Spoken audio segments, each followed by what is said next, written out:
Welcome to the Mel Harry Show. Hi everyone, and welcome to the Mel Harry Show. Of course, you know me as Mel, and I would actually like to welcome you. Welcome to the show. Sorry, um, such an inspirational content creator and poet, Tumba. So Tumba has been working on the campaign for Voices for Congo. So if anything, this is really going to be a Congo special for the Mel Hari Show to raise awareness of the current situation that has been that has been focused on the DRC for quite a number of years. But I think for those of you that are on social media, you're probably seeing a lot more awareness being put out there a lot more so now.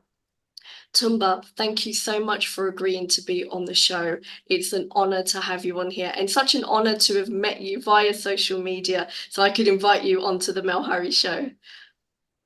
Thank you so much, Mel, for having me. I am so honored to be here, and I'm so honored to be able to shed light on what's happening in Congo. Thank you for having me. Excellent, you're welcome. So, I mean, there's been a lot of devastation. There's been, genocide, assault on women, children, and to the point that, there's even things that we've seen that are like not they're not they're such sensitive of such a sensitive nature that it's even hard to even look at sometimes in terms of what with the levels that have been going on in Congo. Are you able to shed a bit of light just to raise awareness for the viewers and the listeners of this show? Yes, absolutely. So the genocide going on in Congo right now started a long time, 1996, the first Congo War that basically was not the beginning for the Congolese people, but the beginning for the rest of the world. Because the rest of the world only know the first Congo War, the rest of the world disregard the other history, every other event that led up to the first Congo War. So I'll just touch on the Congo War leading to today. The first Congo War, although it wasn't it didn't although it wasn't a long time, the duration of the war was very short and only a couple thousand passed away. The Second Congo War basically defines today's East Congo. So I'd just like to clarify, Congo is a huge, huge country in Africa. So there's only one part of Congo, which is the East, that's currently going through the genocide, and the rest of Congo, they're going through other struggles, poverty, insecurity. The East is currently going through a genocide because of the minerals. The East is very, very rich in minerals, and a lot of companies like Tesla, Apple want the minerals in the East. That's why the East is currently going through what it's going through.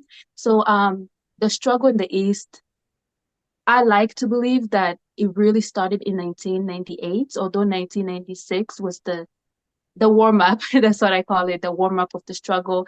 And 5.4 million people died as a result of the Second Congo War.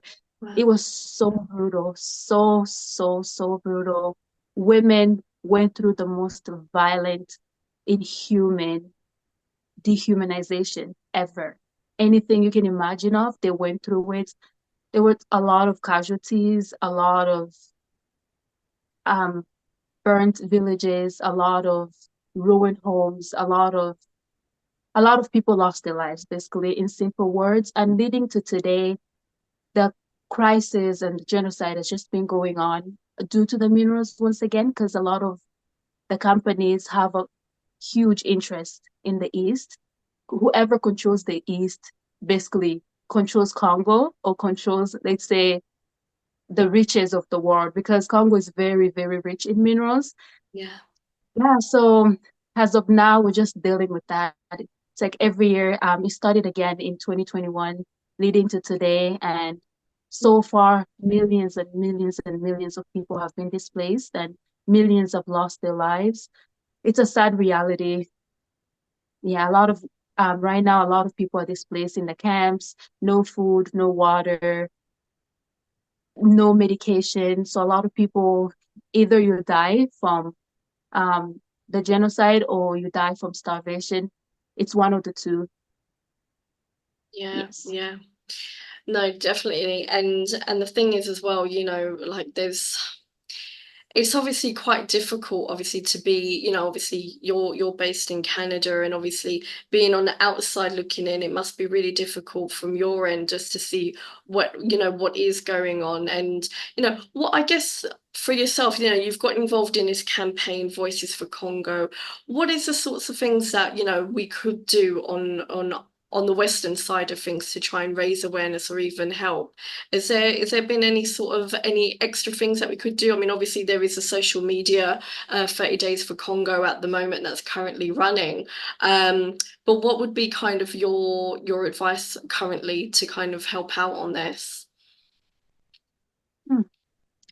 So far, there's been a lot of suggestions. Mm, So far, we're doing boycotting, we're trying to boycott Apple, boycott Tesla, boycott any company that has interest in Congo, any company that uses the minerals, especially cobalt is the most famous one. We're trying to reduce the number of people that buy new Apple products, such as iPhones, iPad, because yeah, the more people buy from Apple, the more Apple will continue to invest in the armed groups who are causing a genocide in Congo. yeah, So we're trying to encourage the public to limit their purchases, to reuse, to buy old devices, old laptops, old iPhones, old phones, just so they can limit. Because if we can affect their pockets, then we will have them make a decision that can benefit the children and the women in Congo. Like I said, it's been going on for so long. yeah, And for so long, the rest of the world has been so quiet. It's only recently that people, the rest of the world are catching up to it because a lot more people are talking about it. A lot more people are raising awareness. So another thing that we'd like the public to do is to raise awareness because a lot of people do not know about Congo. And sadly, some people don't even know Congo is a country. They assume exactly. Africa is a country. I know. So Yeah, how do you prove your existence to people that do not believe that you exist? yeah, So the basics will be to raise awareness, to talk about what's happening in Congo. That's why groups like pages like Focus for Congo, my page, Congo Friends, I Heart Africa, all these other pages, they do such a great job touching on what's happening in Congo, and they're at the front line. Therefore, Focus Congo is at the front line, therefore showing you the reality of it. Nothing sugar-coated. You hear interviews from the people themselves. You hear all sorts of interviews, nothing censored, translated. Mostly they allow the people to speak in their native language so that even other people from Congo can understand and other people from outside can read the captions to follow along, which is so beautiful. Because usually when mainstream media try to tell Congo story, they usually try to translate our story in a way that it will be digestible for yeah, the rest of the world, which is not good. It does more harm than yeah. it does good because a Mm, lot of people will only hear the censored version of the story and not the actual story. So when we have people listening to people like Focus for Congo, listening to the raw truth, to the raw mm, stories, then that will assist us in raising awareness. Because the thing about the situation in Congo cannot be censored. It can't you they cannot give you a trigger warning for it because the children and the women do not get it. They do not get a trigger warning. They do not get anything censored. The reality is so cruel and it's so brutal and it just has to be told like that. So yes, people to raise awareness, to limit their purchases. That's like the first step. And also to speak up. We encourage people to speak up, like speak to your whoever is in charge in your state, your city, your province, make noise, protest, go outside, make noise, raise awareness, all these things. Although small, it leads to huge outcomes. yeah. Yeah. Yeah, yeah, absolutely. And I think you raised such a good point there, Tumba, because you've mentioned here how things are being censored. Now, I know for one, when I, started to look at, what was going on in Congo, it was triggered by various other items that are going on in the news. And to be honest, even like if you Google what's currently going on, it's there's not enough information that is out there to tell you unless you're seeing things on social media, because we have got our level of activism, and what we're able to share on there is helping people obtain more and more awareness. A lot of things are being censored, and to be honest, I had a conversation just the other day, and someone said, what is happening in Congo? And it was like having to kind of go through exactly what has been going on, and it was like, wow, I didn't even know all of this. And I think you're absolutely right. Just the fact that we need to share more and more information, not censoring the level of the brutality that is happening over there, but also just again to have these conversations. I mean, I obviously came across your page through the 30 Days for Congo that's currently going on Instagram and social media. So coming across, so for those of you on who are watching and listening in, so Ntumba is a poet, and she's a very good poet. And your level of activism, Tumba, like the subjects obviously that you're talking about, the passion that you have with that, the words that you use, like it just drew me in. And it was just something where I need to speak to you, A, not just about your creativity, but B, about how you got involved with this campaign. So what was your journey like? Were you always a poet? Did you, or was it this particular, campaign that triggered you? Tell me a bit more, because you just drew me into you, and I was like, I need to speak to you. So, yeah. So tell us a bit about this journey to your poetry and to the activism that you're using it for. Oh, thank you. I was just having this conversation with someone else a few days ago. Yeah. They asked the same question, like, what was the journey like? I like to tell people the journey wasn't always defined, because the journey had to do with a lot of healing, a lot of purpose seeking, leading to today. So first of all, I'd like to state that I happen to be among the millions and millions of kids in Congo who had to experience a camp life. Yeah. So technically, yes, people who flee from their homes. My family went through war. Like my grandparents went through war. My great grandparents went through war. My parents went through war, with my mom being so young and missing from the rest of her family. She had to find ways to survive, which is a story on its own.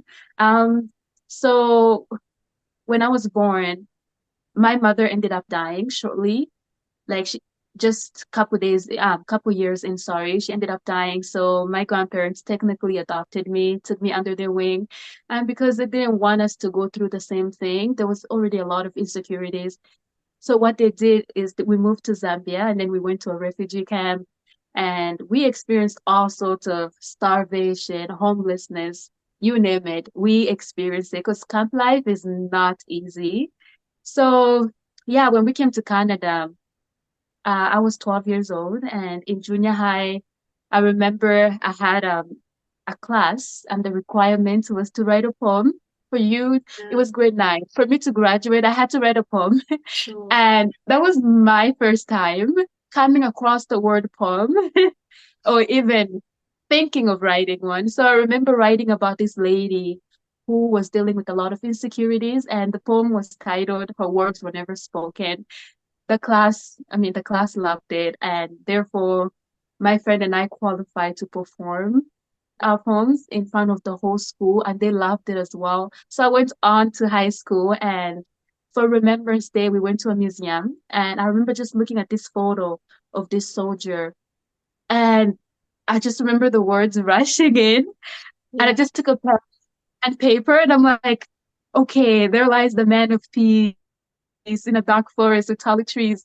Just wrote a whole poem. And my library teacher, who actually took us to the museum, was like, this is good.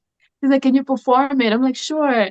And then she made me perform it at Remembrance Day Assembly. And since then, I performed it every year in November, on November 11th, Oh or wow. remember, oh, sorry, on Remembrance Day. Yeah, for 3 years straight. I mean, I performed at talent shows in my high school. I basically was invited at other events in the city. So the city did invest, and my school did invest into the gift. They saw the gift first. So they saw it and they were like, yes, this is awesome. We need to invest in it. We need to keep giving her more opportunities, which I'm so, so grateful for Yeah. because it led me to here. And yes, I did graduate in 2019. I took a long break from doing poetry. Mm, Again, it's all about finding your purpose, trying to tell a story. A lot of us Congolese, we have a lot of shame, especially when it comes to telling Congo story. We mm, have to be very careful with the words that we choose. We have to be very careful with how we explain the current situation happening because we put our own lives in danger. Yeah, like for so long, it was always, will Congo ever change? Will Congo ever get better? And most people around me, they're discouraged. They've lost hope. yeah. They basically lost hope of a better Congo. And I remember coming across Focus Congo, and I was just like, okay, the stories, they're real. Okay, it feels more like home, more like I'm connected and I'm understanding and I'm relating to to the kids, to the teenagers, because I was once that child. I was once that teenager. I related to the story, and I remember thinking, okay, what can I do to help Congo?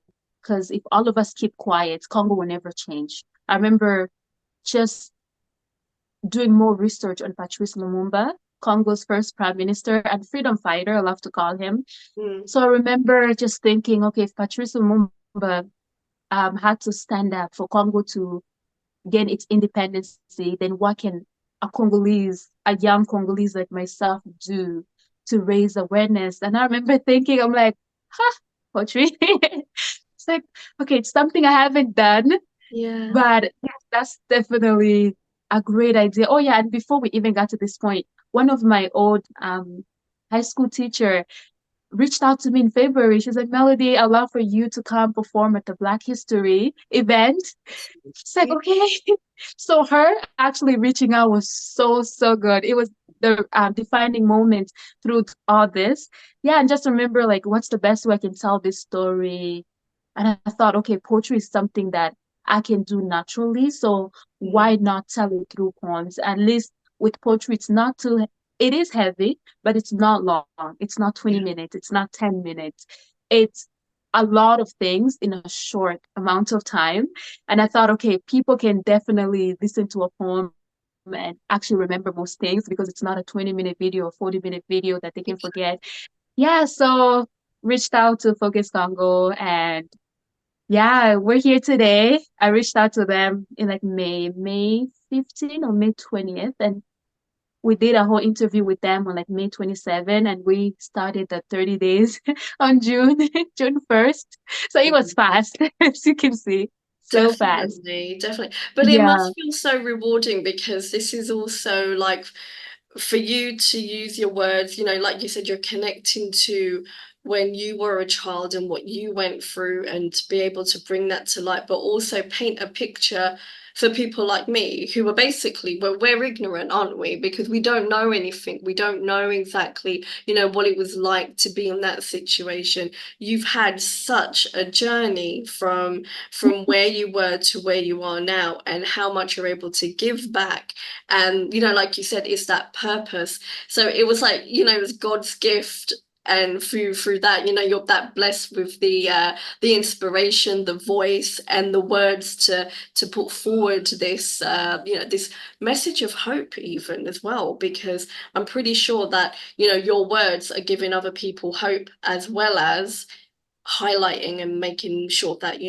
again people like me who are trying to become more educated around this situation, well not even situation, this historical journey that's been taking place for a number of years now. So yes, it must be rewarding to be part of that, especially for the month of June, and I'm pretty sure this is going to go on to further months where it's going to raise awareness. Yes, yes. Yeah, regarding people reaching out, my goodness, the support has been overwhelming.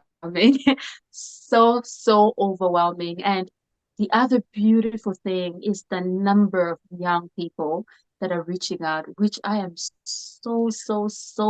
I am so proud of the generation we currently have. Gen Z, Gen Alpha, millennials, all of them, the young generation, they're all so evolved and they want to learn. They're eager to learn, willing to learn, which is so amazing. It makes raising awareness so much easier, so much easier because Definitely. they're not set in their own ways. They actually want to challenge. They Mm, want to challenge the system, want to challenge the status quo. They want to challenge everything.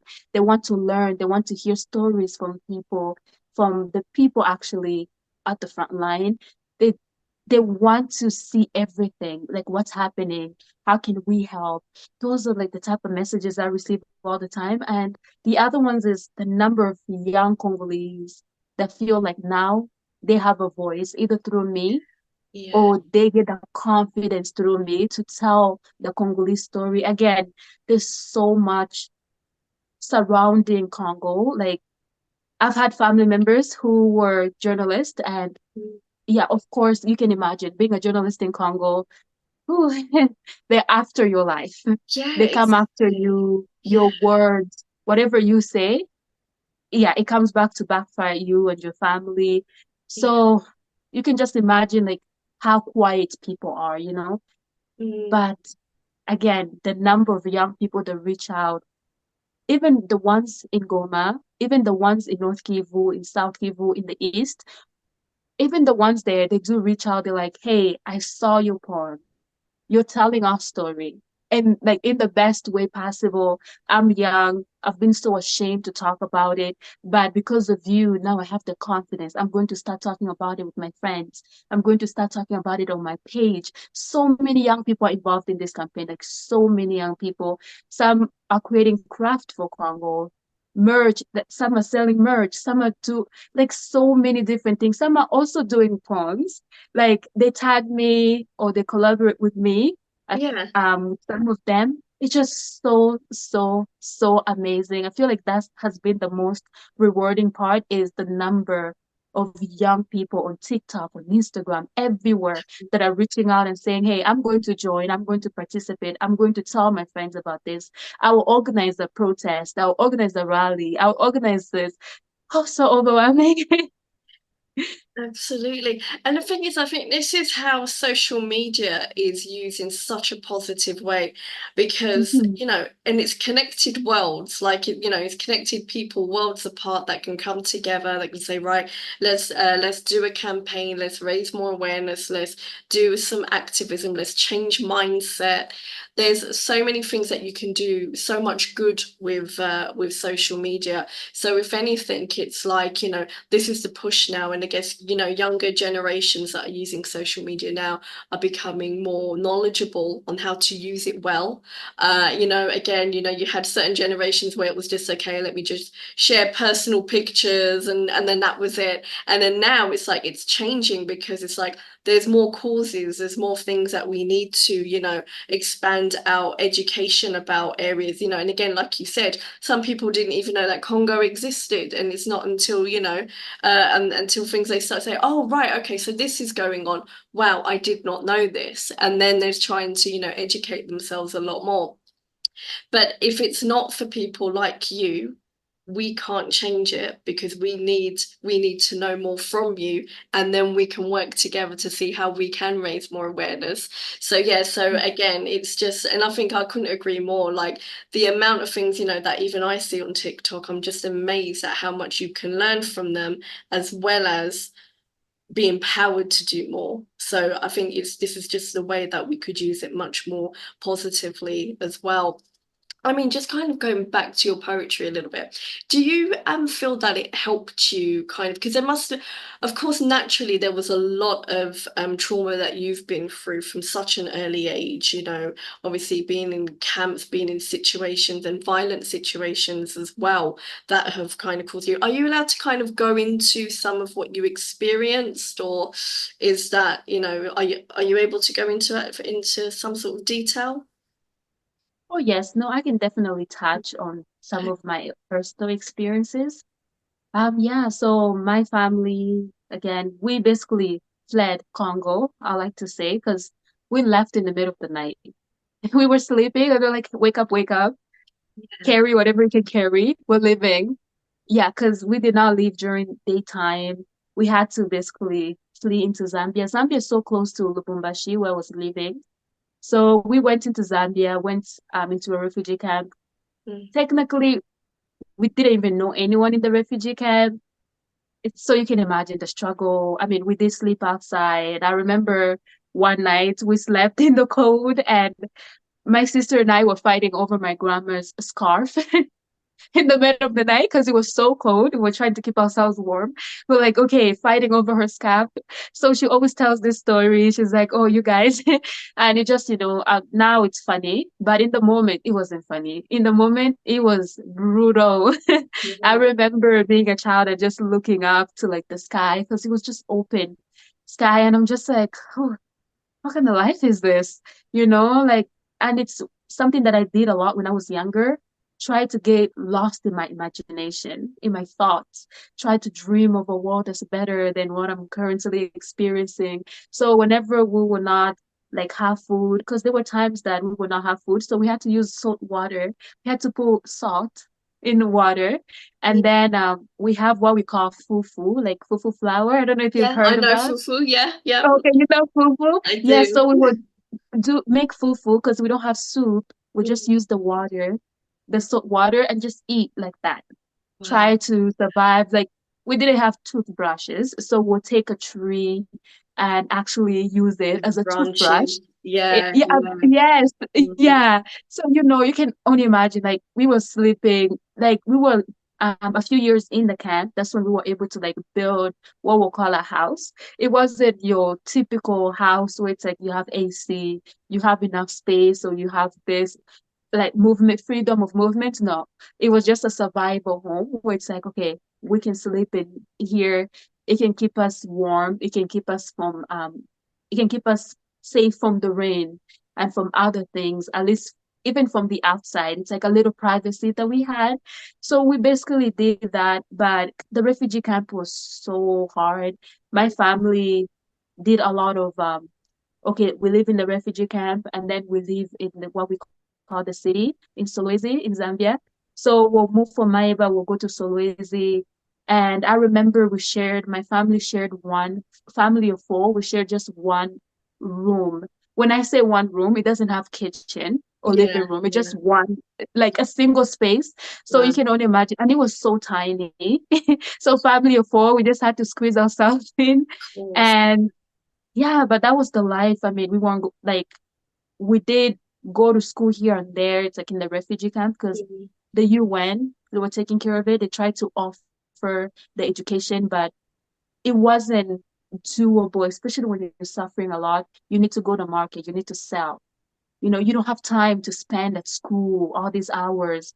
So whenever we get the chance to go to school, it's like you go to school without food. You don't even have a backpack. You Yeah. put all your books, yeah, you put it in a plastic bag and you go to school and you don't get food. You don't take food to school, you don't take anything. You just go like that the whole day and then you come back. So a lot of kids will drop out of school because they need to help the parents because the 8 or 6 hours you're spending at school, those are the hours you could be selling something in the market. My family used to sell dirt, edible dirt, Yeah. on the market. So we'll go sell that and then you'll come back home, make however much that you can make so that you guys can get your next meal. Yeah. Yeah, Wow. those were the realities of Cool. living in a refugee camp. It was a lot of back and forth because it was a lot of, oh my, oh, it looks like you guys may go, or it looks like you guys may not go. It looks like it was a lot. So you can imagine like the mental toll that it took on everyone. I mean, already dealing with poverty, starvation, waterborne sicknesses, all sorts of stuff. It's like it affects you in a way that it takes time to heal. So when we came to Canada, it was a lot of healing from that. It was a lot of, okay, what I went through maybe wasn't normal, especially when you come here young and then you have friends and your friends recall beautiful childhood memories and Yeah. all you can think about is fleeing. All you can think about is the days that you went to bed it's like you guys didn't have enough to eat. All you can think about is the cold nights that you spend outside. And your friends are like, no, when I was younger, I went to Disneyland or I went to the Yeah, most beautiful exactly. place. It's just like, oh. I know. So I know. yeah, like when you're young, a lot of well, maybe we'll say jealousy because you start to become envious and jealous Of of course, those that's natural. situations Absolutely. and resentful as well. You start to Yeah. resent. Sometimes you resent your family for like, why were you guys not rich? Yeah, Why? But yes. then my family has been through a lot. Yeah, my grandparents fled war, my grandparents, my parents. So my generation right now is like the first generation in my family that Mm, hasn't had to actively run from war. Even though we suffered the effects of it, we were at least lucky, that's what I say, to not experience gunshots every night, yeah. to not have to flee, leave our home, go into the camps in Congo. It's better to go in the camps in Zambia. At least there you're treated like human. You just deal with like starvation and all the other stuff. The Mm, camps in Congo, you are not human because these armed groups can always break in at any time to take the young boys. That's something that a lot of people don't know is that when you're a young boy, when you turn 10 and up, these armed groups actually come to the camp and take you so that you can become a child soldier, yeah, right? So there's yeah. Oh no my future gosh. in the camps in Congo. There's no future at all. The young ladies, once it's like even 1 year olds go through raping. Um, I don't know if I'm allowed to even say the words, but sexual assault. Yeah, yeah, So absolutely. nobody's safe. That's the one thing that my family, at least on their part, they made sure that we didn't have to experience that because my grandma firsthand experienced all of that. She experienced women getting their heads cut off in front of her, and she was in line to get her heads cut off too. And she like it was just the way my family survived. I'm always like, what? Yeah, absolutely. I mean, the So thing is, I'm reflecting on it and I'm thinking, you know, it's kind of it's made me speechless, obviously, hearing it firsthand, just having this conversation with you. I can't imagine what the viewers and listeners are thinking right now as well. But like, it just shows on this side of the world how privileged we are, and we complain, okay, and yes. and these are the things actually that have been going on in my head throughout the whole of this week. So I've been having these internal conversations with myself, because we have these things where we complain about, oh, a door's not closing properly, or it hasn't, these stupid things. And Mm, then here I am talking to you, and the journey that you've gone through. And you mentioned there that Zambia, the refugee camps, you're more it's more humanely, kind of the way you're treated is more like you're more like a human. I'm trying to get my words out, clearly it's not working. But you're but the point that you made was the fact that all you had to worry about was, did you have enough food? But even for that point is like, but this is still like a huge deal, is about, starvation. And then of course, if you're in a camp in Congo, obviously it's about, the boy soldiers, and obviously what's going on with, with children as well. But I'm just thinking about, everyone that's in the Western world, we literally have nothing to complain about. Okay, so this is me speaking to the viewers and the listeners. Like, reflect, because there's more things going on here. Whether I don't know, your mobile phone got some water on it or whatever. This is nothing compared to life. This is, life, surviving, and trying to make sure that you and your family are safe. So, if all I'm saying is that let's get our perspectives right, you have to be grateful for what we've got here. But, Tumba, just hearing you tell me just about your, the things that you've been through as a young child, I mean, and then now getting to this point where you're able to now speak up for Congo and to speak up for people that are, in such a bad situation. I mean, how did you deal with that? Like, how did you get yourself, how do you get yourself through that on a day to day? Because I'm pretty sure sometimes you must reflect back and, there must be some element where you're still tied to that, what happened, and it's still triggering, I guess. Oh, yes. I like to say the 30 days has been a trauma trigger per se, because 30 days has forced me to look in the mirror, look at my story, listen to other people's story, do a lot of research. Like I do join on lives on TikTok that are hosted by like Focus Congo or someone in Focus Congo who is in the camp. So they'll say, Melody, can you say hi to the kids? Can you talk? So I get to like connect with the people through that. And it has been such a trauma trigger because, like I said before, usually when I look at these kids, I see myself in them. When they Yeah. ask me and say, hey, can you buy us breakfast?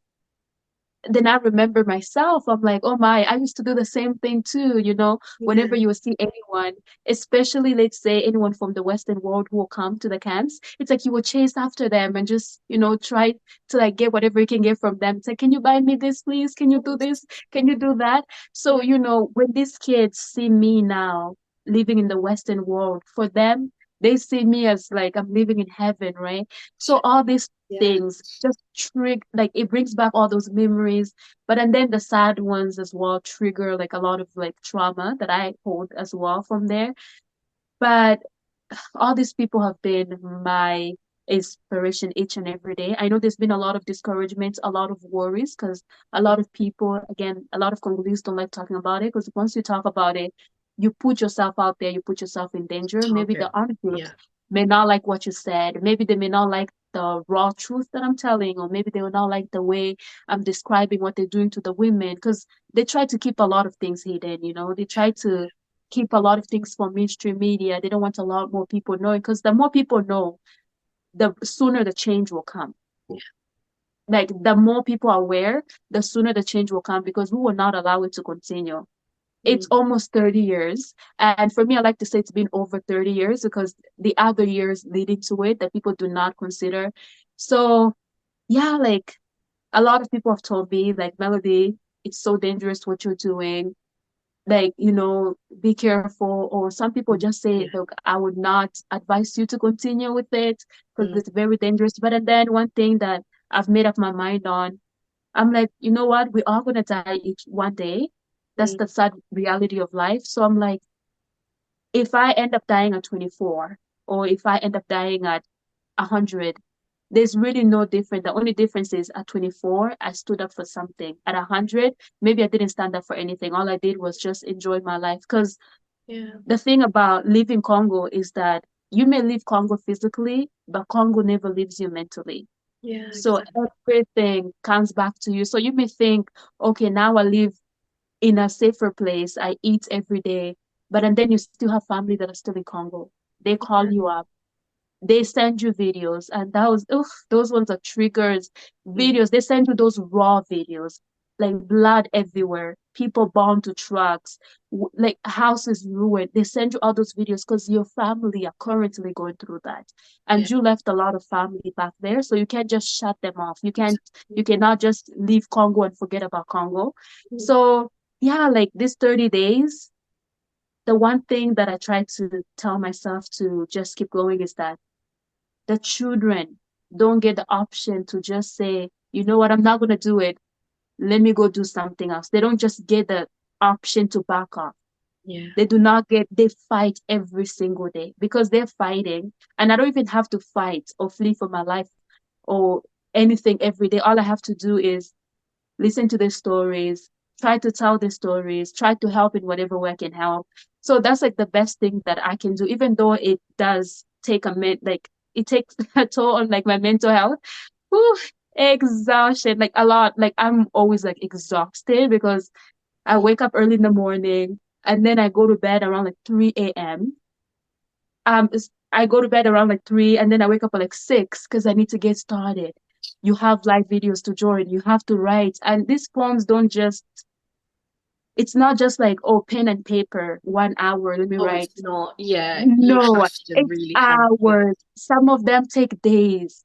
to Yeah. because you're trying to tell that story the way it should be told, the emotions. So you have to consider everything, the words, the choice of words you choose. And you also have to consider like the censorship on Instagram as well. It's like, okay, what can I say? What can't I say? So it's a lot of struggle, but the kids and the support from the public, oh my, they've been so amazing. It all keeps me going every single day. Just when I feel like, okay, it's too much, let me take time away from social media, or maybe let me just give up. Someone would just reach out and say, you're doing an amazing job. You've been my inspiration. I went through SA. I was a child soldier in Congo. Wow. I survived. I Yeah. was this. You are telling our story and you've inspired me to tell the story. So many people.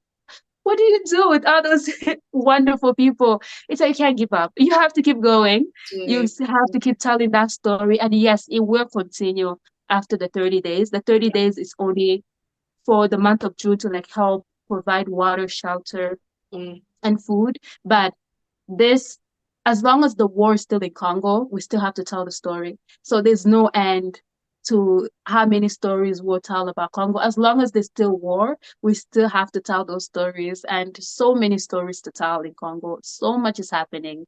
And if you think what I'm talking about is the worst of the worst, whew, you need to Yeah. see these videos. You need to listen to these raw stories. Oh my, it is trauma. It's just Definitely. pure trauma. That's all I can say. Yeah, yeah, no, absolutely. And I think as well, like if anything, this was your calling, and like you just said, whenever, it is our time to go, it's what we do with this time. The Hmm. reasons why we're saved from certain situations and what we need to kind of move forward with, what we need to speak up for, what we need to stand up against or stand for. Those are the things that, that is basically going to be our, yeah, for anyone, obviously who believes in God and a higher power, what you're kind of judged on and what your purpose and your higher calling is. And yeah, and I absolutely agree with you there. And but yeah, so I can imagine that how much hope you're bringing to them, how much they are appreciative of you speaking up for them, and then of course the amount of work that is going into obviously this month with your with the campaign of Voice for Congo. I can imagine how much work, and again, and the thing is, I'm hoping like the work that you're doing is also at the same time is kind of triggering but healing at the same time for you in terms of your own personal journey, which I'm sure, there's always going to be like a balance of everything. So something might, trigger you if you speak to someone and, you see a story and you think, actually, no, this is exactly what I went through. And then I'm assuming, I'm going to ask you anyway, does the poetry help you heal when you do create something? Because I know normally creativity does help a lot of people. So just out of interest, does that help you? Oh, yes, absolutely, 100%. Poetry helps me heal because I feel like I can always express, even when I was in like high school, like when I write the poems, it's like I can express what I'm feeling through poems better than talking to someone face to face because Yeah. you know well, I'm still a little bad at like communication because there's just a lot of like shame about on like most topics, and a lot of, oh my, am I normal? Especially when you're young, you're trying to Mm. appeal to everybody, you're trying to people please. So but poems is my own world.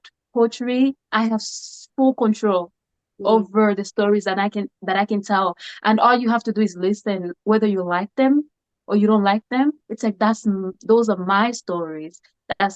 Those are my thoughts. Those are my emotions. Yeah. That's like the power the poetry gives me. It gives me this power where it's like no one can take this away from me.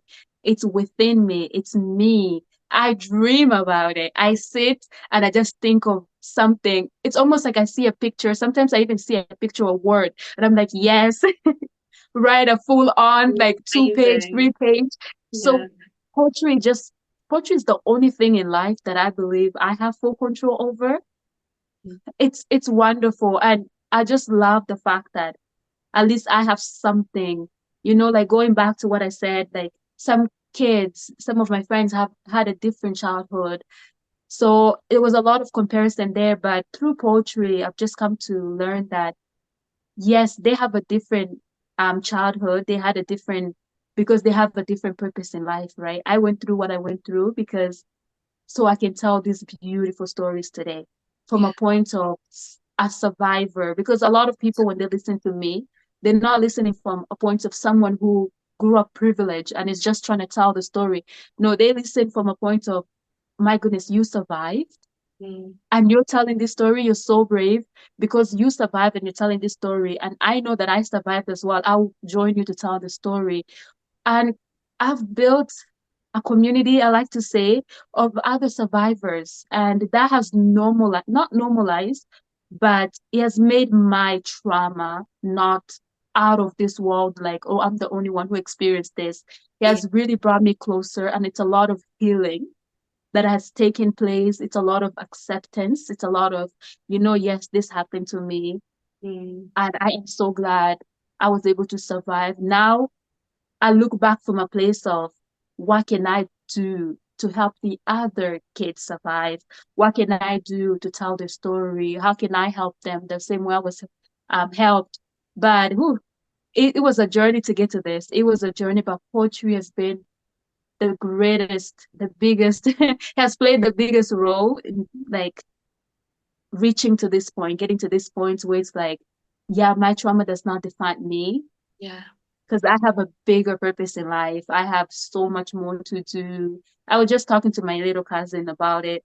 I was just like, yes, this, whatever you went through, because most of my family have the same experience. Some Mm. of us worse than the other, but experience I experience, trauma, or trauma. You can't judge. You cannot say this one is worse. So, it's like, yeah, poetry has just been healing, not just for me, but for my family too, especially the young ones, because a lot of them see it and they're just like, oh my, you're brave enough to do this. So I'm going to tell the story too. We'll tell the story we've been through. Because Yeah. even though we all went through the same thing, it's like different people experience it differently.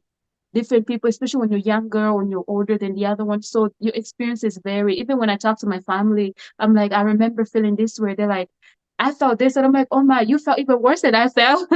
You felt so, and yeah, it's poetry. Poetry has brought us together. It has healed us in so many different ways. Mm.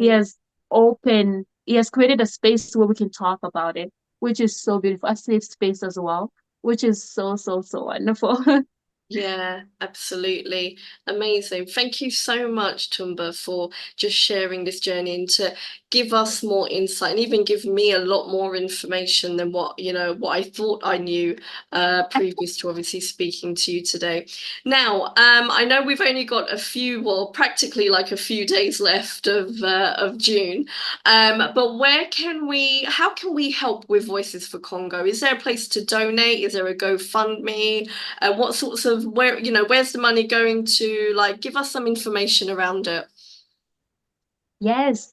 Yeah. So how you can help with everything going on in Congo, awareness is great, but donations are desperately needed. Yeah. Because like I said earlier, it's like you flee the war, you survive the genocide, only to go in the camps and die of starvation, waterborne sicknesses, um, just homelessness, sleeping outside in the rain.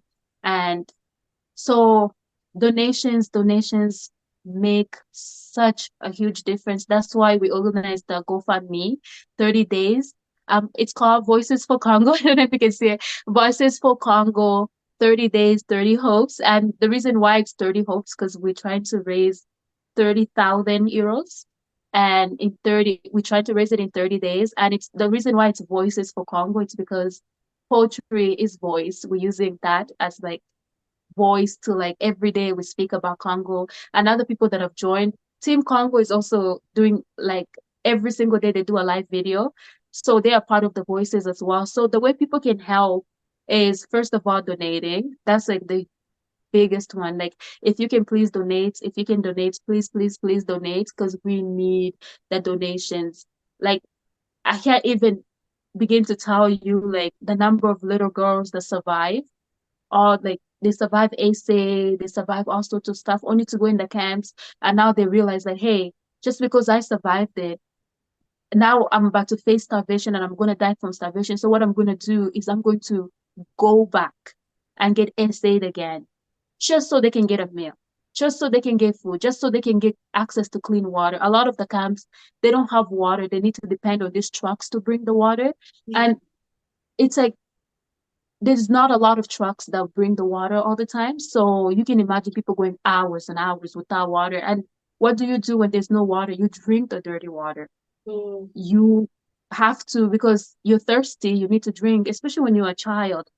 You don't know the difference. You don't know any better. So you just drink whatever water is available. So be it water from the ground, from the floor, be it water from the river or water from anywhere. It's like you just drink that, right? Because you're thirsty. So the 30 days, 30 hopes, Voices for Congo aims to provide food, the most important one, drinkable water and shelter. Because so let's touch on the food because of the starvation and everything happening. A lot of the people don't have access to food. And I remember when I learned about, oh, the girls often had to go in the woods to look for food. And in these woods, a lot of the armed groups were hiding. So Yeah, they of would take these course. girls. Some of them will make it back alive into the camp, some of them will not. So food, people go into this woods for food. It's not like they're going there because they're excited to go in the woods to explore.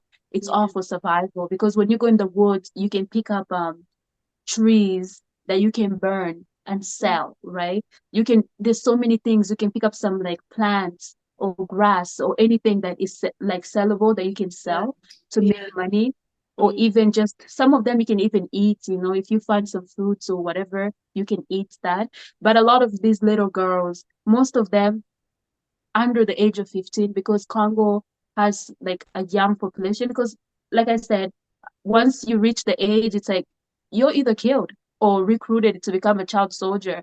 It's like there's no like future where it's like, oh, I'm 25, I'm in the camp, I'm just like sitting here doing nothing. Like, no, a lot of the kids are 15 and under, even those, like some of them are mothers, 15 and under mothers. So they need to find food for their children. They need to go into these woods. They have to risk it. They know it's dangerous, but they Mm. have to risk it. Like, what do you tell a girl who's starving, like, hey, AC is bad, you're gonna get raped, you're going to get this done to you? What they're gonna tell you, it's either I get that done or I eat. So which one? It's either starvation kills me or the soldier kills me. So they will risk it with the soldiers, right? So they'll go look for food.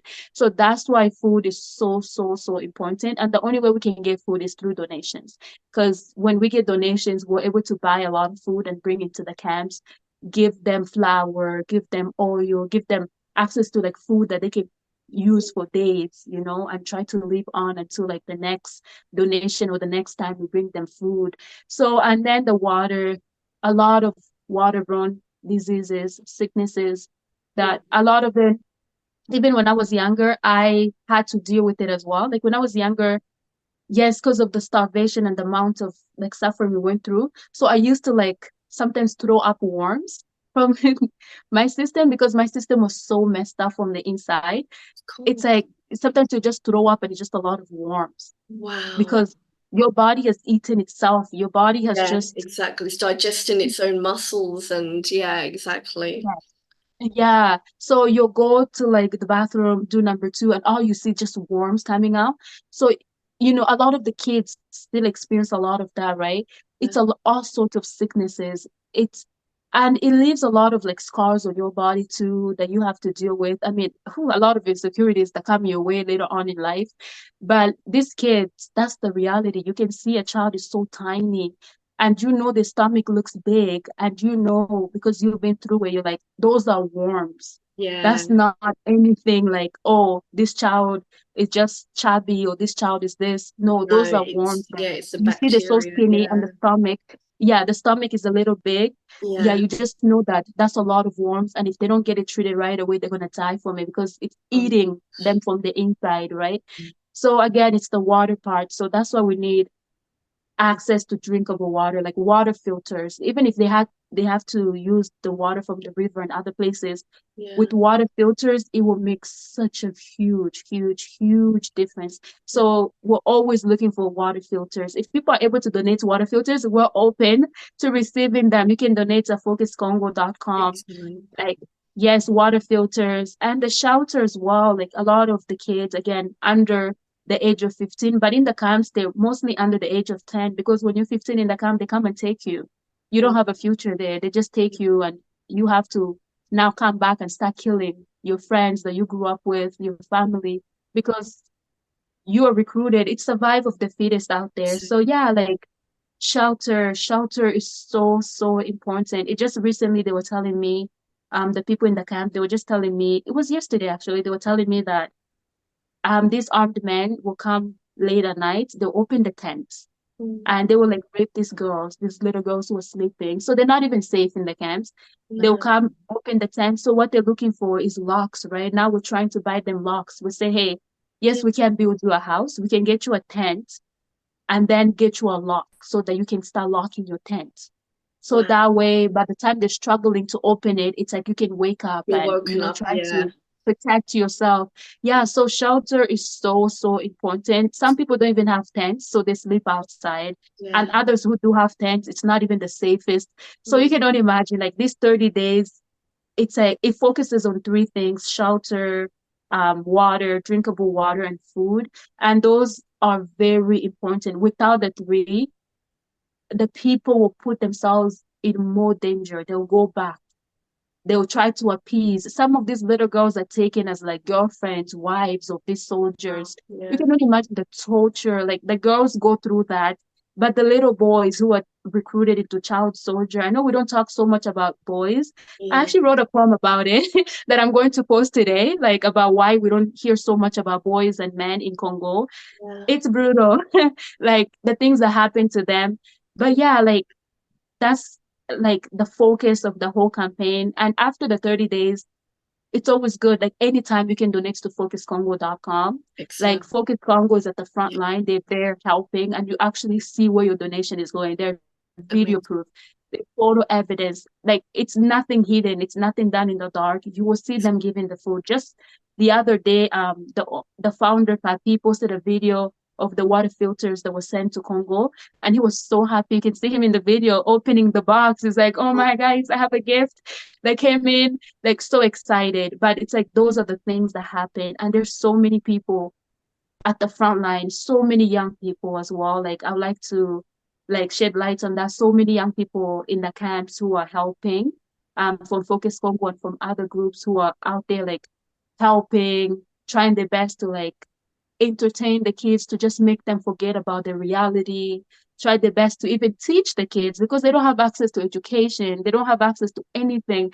They're trying to even teach them life skills like, hey, what can you do? Can you braid hair? Can you make donuts? Can you do this? We'll provide you the flour, make these donuts, then we'll go sell it and bring back the money, Oh, or we'll buy wow. it in Yeah. exchange for other things. So Exactly. yeah, with your support, with Yeah. everyone's donations, it allows us to do all this. It allows us to invest in these women who have skills that can generate more income, because the reality is we can't always depend on donations, right? Yeah. It's You like have we're to all going make a through a life lot. from that. So Yeah. we need to invest. Yeah, we need to invest in the people, like gardens. Yeah. Those are the things that if you would like to invest in a garden or support somebody's shop, little shop or business, all of it, you can find it on focuscongo.com. You can go on the Instagram Focus Amazing. Congo, or you Yeah. can go on their website. It's like there's so many things you can do. Help them with the tent, buy them a tent. If you want to sponsor a child, you can take the kids from the camp because the adoption is just not available. Mm. But you can sponsor them. You can help them. Amazing. If you love to volunteer, yes. Another important part, like if you love to volunteer, like it's open. We're always looking for volunteers, people with Excellent. skills that they can go and teach. If you're a teacher, if you're a medical professional, anything, even a dancer. Like a lady that I saw in the camp, she was teaching these kids how to do yoga. Oh, It looks small, lovely. but it's Yeah. so big, so huge. Yeah. So those are the ways. I hope I explained it well. You Wanted have, to go in much more definitely. details. Yeah, of course. And actually, I'll probably, I'll definitely be in touch to kind of get some more advice about, how I can even get involved as well to do my part. Mhm. Because again, Yeah. there's so many, like you said, there's so many things that we can help others with skills or, wherever, if it's donations plus skills or whatever we can do. Mhm. Yeah, I'll definitely, I'll speak to you about that on a separate, as a separate part of this, definitely not part of today's episode. But so, viewers, listeners, I mean, Tumba's already given you a good reason, definitely a good reason, and obviously the ways you can donate, the ways you can help. She's given us so much information about what is going on right now and what has been going on historically. Okay, so this is going on 30 years plus now. Now, Tumba, how do we get more information? So we've got Focus Congo on Instagram, and I believe you've got also, was it the real Tumba on Instagram as Yes. well? Is that your handle? Yes. Yeah. Yes. Okay, so definitely I'm going to put the website addresses, your Instagram handles. Is there any other links that I'm forgetting? Any other ways that we can go and find out more about the campaign and even about you as well? As of now, nothing really. I don't have a personal website, Okay. and I only have social media, which is the same name, like the Rion Tumba. Or it's only on my Facebook that it's Melody. It's Melody. It's Yvette Melody. Sorry, my other name. So Okay. many. You lose identity when you go through this. Everybody gives you different names, and you pick them up because people forget. Like your family, people forget your birthdays. Oh, it's a story on its own. I So think you know. there's enough priorities to kind of focus on. Yeah. That's right. Yeah, they even forget your existence, like things like your birthday Yeah. or your name. It's like, no, we're so focused on finding food. We don't know who you are. We just know that we need to feed you. Yeah. Yeah. So I did like they gave me so many names throughout the years. That's why maybe if you hear someone else talk about me, you'll be like, yeah, I know the story, but the name sounds different. Yeah, don't be surprised. It's just different names. But my Facebook is yeah, Yvette Melody, and my Instagram and TikTok, it's the same, even Twitter. Oh, X now, it's called X. So yeah, it's the same, the Rio Ntumba.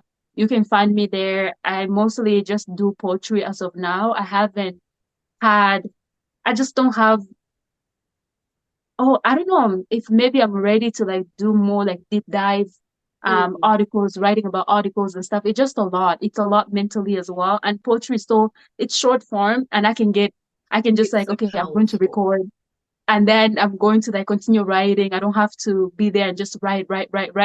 Because whenever I even try to like make videos for Instagram, just me talking, all I'm doing is crying. I'm like, oh Lord, I Yeah. can't do this. So, Absolutely. I think, you know, yeah, I would yeah. say to you, if anything, poetry is so powerful. And like you said, it's short, but it really does pull people in. And it means different things to different people as well. And so, Right. one will resonate from it one angle, another person will, resonate from a different perspective. And yeah, Yeah. absolutely. But I can definitely feel like the power in your words is absolutely brilliant. And like I said, that was one thing that just drew me to you on social media. So yeah, it's definitely connected us, and I'm so glad I was able Oh, to thank talk to you today you. and talk to you about Congo, about your journey, and and I'm just hoping that we're going to be able to get more awareness. Definitely on the fundraiser as well. So please, viewers, listeners, please don't forget to donate to the GoFundMe page with the links in the details below. To end this show, would you be willing to share a poem? It could be any of the ones that you've done previously on the Instagram, or if you've got one specially lined up for today, it's absolutely fine. But would you be willing to share at least a few stanzas of a poem? Oh yes, for sure. So I'm just going to get it. Okay. Um, yeah, I was thinking about it because there's a lot of stories to tell, and I was like, what should I focus on? But I love to tell the children's story, and because again, I relate to them more because I was once that child. I was once in those situations as well, but I was able to get out. So even now as an adult, I'm always like, for the sake of the children, I'll do it Yeah. every day. So I actually love to tell to read one poem. It's called We Are the Children of Congo. Okay. It's posted on my page on Instagram for anyone who will have to check it out. Let me just turn on my Oh, yeah, and another thing, I'll be reading it because as of now, I cannot memorize all everything. Yeah, of course, that's fine. I wouldn't Oh expect you God, to memorize everything. It's hard. it is hard. Yes. Oh my. So I'm just going to pull it up one That's second. fine. Yeah, when you're ready. Yes. So this poem is titled An Open Letter from the Children. And yeah, it's We Are the Children of East Congo. Again, Congo is so big that right now we're focusing on the part that is mostly affected. So that'll be East Congo. That's why I want people to know exactly the location where, so that when people advocate, they're not just saying Congo and then people are like, which what part? There's like two Congos as well. You have to know what type of Congo you're talking about. So we're talking about the DRC Congo, right? Because the other Congo is not currently going through this. Yeah, So exactly. Excellent. yes, yeah, just wanted to point that out. But anyway, so here's the poem. We are the children of East Congo, where the future is a luxury we cannot afford. Our dreams are buried in mass graves, our laughter drowned out by echoes of gunfire. We do not play. We do not learn. We do not grow. We simply do not exist. The majority of us are below the age of 15, meaning that many of us, just like our parents, do not have a future. We are killed at a rapid rate, and it has been like this for over 30 years. If we survive the killing, we must defeat starvation, waterborne sicknesses, and displacement. Unfortunately, it's easier to flee a war than it is to win a battle against starvation. Whether we hide on the mountaintop or in the valley below, starvation always finds us. If you look at us closely, you will see malnutrition engraved on us like a permanent tattoo. We are the children of East Congo. Some of us are lost in the depth of mining caves, searching for minerals we will never own. We do not own any precious jewelry. We do not own a smartphone or a Tesla. Yet we labor day in and day out to make sure that you do. Our lifespan is the same as your smartphone. Every new phone model recruits more of us into the minds. We hope you enjoy your high-end gadgets. Our lives are taken so you can be the flyest. We are the children of East Congo. Your green world is built on our blood and sweat. But it's all right. At least you get to live your best life, we guess. We are the children of East Congo. Our reality is so cruel. We often have to escape it by living in our minds. Our mothers had babies ripped out of their wombs. Others were raped continuously till they lost consciousness. We have watched our fathers and loved ones get beheaded. We are the children of East Congo. Because our parents are no more or simply unable to fend for us, we have become our own providers. We search the streets for anything that can be consumed. Oftentimes, we have to exchange our bodies for a meal.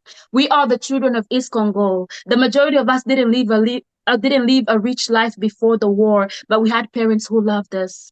Our mothers sold goods in the market. Our fathers worked with their hands, yet always tender when they held us. We farmed together and had our daily bread. After each day of play, we all had a place to return to, our home, where we rested our eyes in safety. We shared a simple meal, a story, and the warmth of love with our families. But that was soon taken away from us, just so you can have a smartphone. We are the children of Congo. We have become shadows of our former selves. If you look closely at our bodies, you will see scars from the bombs. We live like the walking dead, alive in body but dead inside. Our future is non-existent. Many of us will never celebrate our sweet 16. To be 15 and child-free is a privilege we cannot afford. The majority of us will become mothers, either by force or by choice. Both are for survival. To walk a graduation stage or down a wedding aisle is a heavy price. It's a heavy price we are too broke to pay. We are the forgotten children of Eastern Congo. Many of us will never celebrate our sweet 16. Every day is a struggle to survive in a world that has forgotten us, where our cries for help are met with silence. We sit in camps waiting for a miracle while you're busy pre-ordering your smartphone. We are the children of Congo. When you look closely at our flag's colors, in the red stripes, you will see the blood of our brothers and sisters spilled in battles they never chose to fight. The blue ones, the blue one once symbolized our freedom, now recalls our stolen dreams, while the yellow star is a distant hope fading in a sky of relentless suffering. We are the children of Congo. We are the children of East Congo, and we wish you a long life in your green world. Wow. Thank you so much, Tumba. That was just absolutely amazing. It was, there's so much power in there. And like I said, we're with you. We love you. We are, again, whatever we can do to help support the fundraiser every beyond June, beyond whatever you need, we all need to pull together and stand together and as one world. So thank you so much, Tumba, for being a guest on the Mel Hari Show.